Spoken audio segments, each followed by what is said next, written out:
अब हम बात करते हैं प्रॉपर्टीज ऑफ कोवलेंट कंपाउंड्स की। ठीक है, फर्स्ट प्रॉपर्टी फिजिकल स्टेट।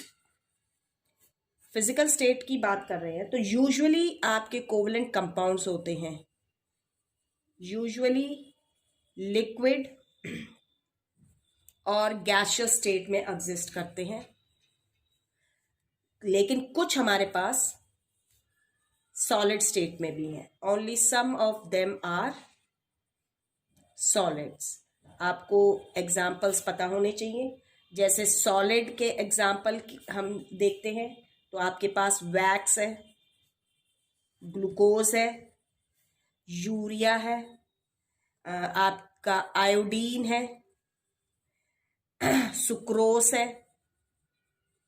आपके पास नैप्थलीन है। तो these are few examples of solid covalent compounds. Liquid state में भी ये जो एग्जिस्ट करते हैं, अल्कोहल है, वाटर है, आपका बेंजीन है, जैसे कार्बन डाई सल्फाइड है, जैसे carbon disulphide CS2 carbon disulphide है। आपके पास कार्बन टेट्राक्लोराइड है, CCl4 जो होता है आपका, ईथर है। तो ये कुछ लिक्विड स्टेट में एग्जिस्ट करते हैं। गैसियस स्टेट की हम जब बात करते हैं तो गैसियस स्टेट में है जैसे आपका मीथेन है,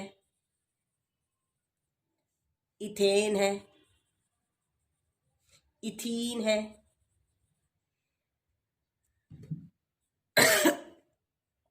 कार्बन डाइऑक्साइड है, इथाइन है, ठीक है, अमोनिया है NH3 जिसे हम कहते हैं, क्लोरीन है Cl2 है, हाइड्रोजन क्लोराइड गैस है आपकी। तो ये गैसियस स्टेट में है। तो आपकी जो कोवलेंट कंपाउंड यूजुअली लिक्विड और गैसियस फॉर्म्स में कॉमनली एग्जिस्ट करते हैं। किस वजह से? Due to weak forces, due to the weak forces of attraction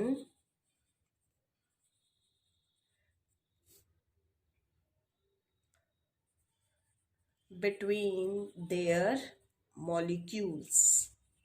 इस वजह से ये कॉमनली लिक्विड और गैसियस स्टेट में एग्जिस्ट करते हैं।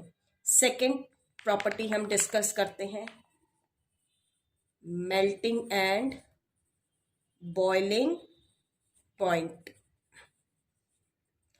इनके जो मेल्टिंग और बॉइलिंग पॉइंट होते हैं वो लो होते हैं, लेकिन आपके पास एक्सेप्शन है। जैसे एक्सेप्शन में हम लेते हैं डायमंड और graphite, they have high melting and boiling point. ठीक, generally they have low melting and boiling point, क्योंकि ये जो कंपाउंड्स होते हैं, because these compounds are made up of electrically neutral molecules, made up of electrically neutral molecules के बने हुए होते हैं। कोई आयंस प्रेजेंट नहीं है, एक तो सबसे बड़ी बात। और जो आपस में मॉलिक्यूल्स जो जुड़े हुए होते हैं वो वीक फोर्सेस के थ्रू अटैच्ड होते हैं। Those forces are not very strong. वो फोर्सेस जो हैं, इंटरमोलिकुलर फोर्सेस जो हैं, वो स्ट्रांग नहीं है, वो वीक है। So a small amount of energy is required to break these weak intermolecular force. Hence covalent compounds जो होते हैं उनके लो मेल्टिंग और बॉइलिंग पॉइंट्स होते हैं, made up of electrically neutral molecules. आ गई बात समझ में? तो क्या कहा मैंने? The force of attraction between the molecules is very weak, so the force of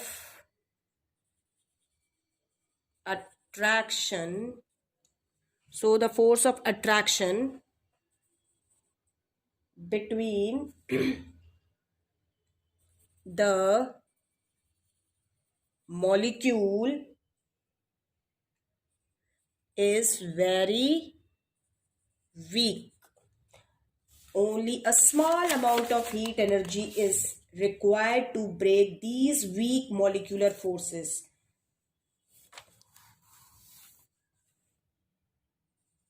Only a small amount of heat energy is required to break these weak molecular forces इस वजह से इन कंपाउंड्स के मेल्टिंग और boiling points लो होते हैं. Next property हम discuss करते हैं. स्मॉल अमाउंट ये हो गया आपका. अब हम बात करते हैं सॉल्युबिलिटी की. सॉल्युबिलिटी में जब हम डिस्कस कर रहे हैं तो they are insoluble in water. Water में सॉल्युबल नहीं होते हैं. वाटर में जो आपका एक पोलर सॉल्वेंट है उसमें ये सॉल्युबल नहीं है. लेकिन हमारे पास कुछ कोवलेंट कंपाउंड्स जो हैं वो वाटर में सॉल्युबल होते हैं और ये आपके सॉल्युबल होते हैं soluble in organic solvents. Organic solvents जो हैं जिन्हें हम नॉन पोलर सॉल्वेंट्स भी कहते हैं उसके अंदर ये सॉल्युबल होते हैं. जैसे कि कार्बन टेट्राक्लोराइड है, कार्बन डाइसल्फाइड है, बेंजीन है, एसीटोन है. ठीक है, ये आपके ऑर्गेनिक सॉल्वेंट्स हैं. ईथर है. इस तरह के जो सॉल्वेंट्स होते हैं उन्हें हम ऑर्गेनिक सॉल्वेंट्स या नॉन पोलर सॉल्वेंट्स कहते हैं. लेकिन हमारे पास कुछ कोवलेंट कंपाउंड्स जैसे कि आपका है कोवलेंट कंपाउंड्स कौन से वाले, जैसे ग्लूकोज है, शुगर है या यूरिया है आपका. ये क्या है, soluble in water.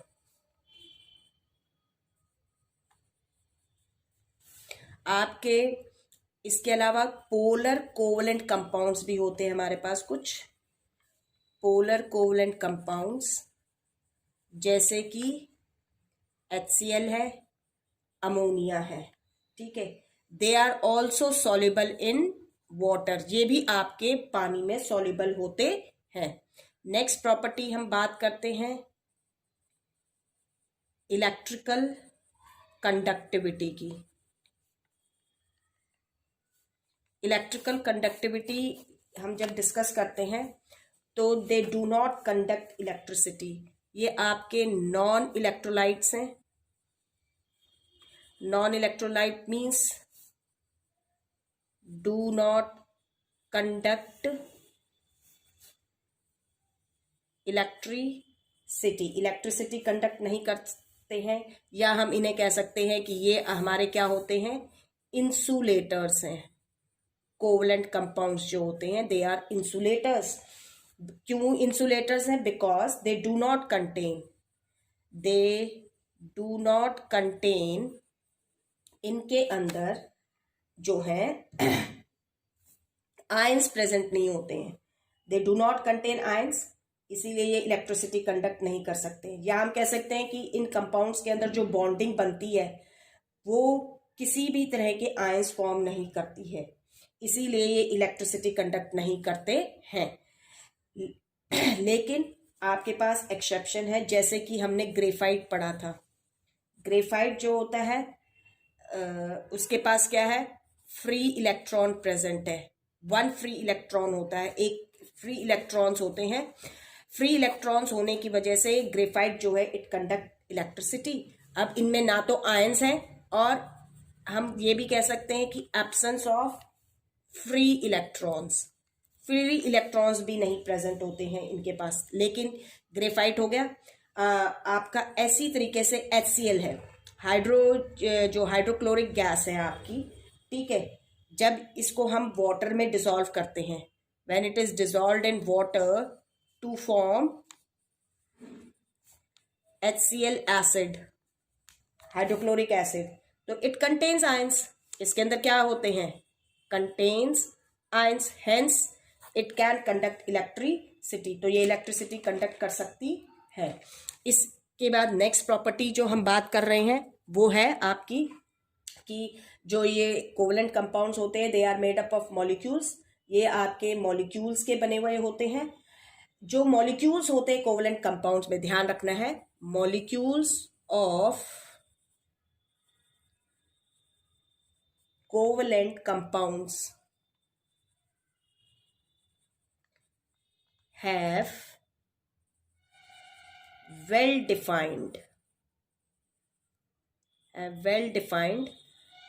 3-dimensional geometry होती है।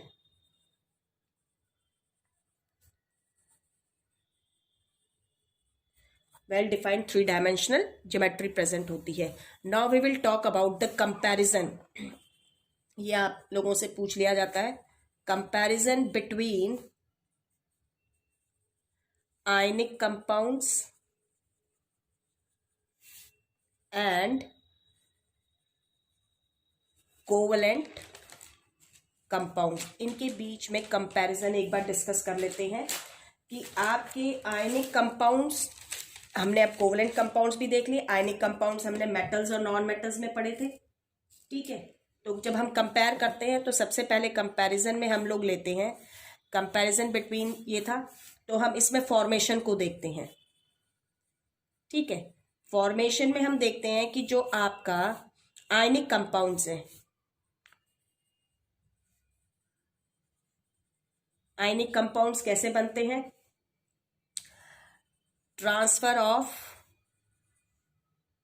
इलेक्ट्रॉन से, ठीक है। Ionic compounds are formed by the transfer of one or more electrons from one atom to the other, जबकि आपके कोवलेंट कंपाउंड्स जो होते हैं, they are formed by sharing of electrons, ठीक है, बिटवीन टू एटम्स।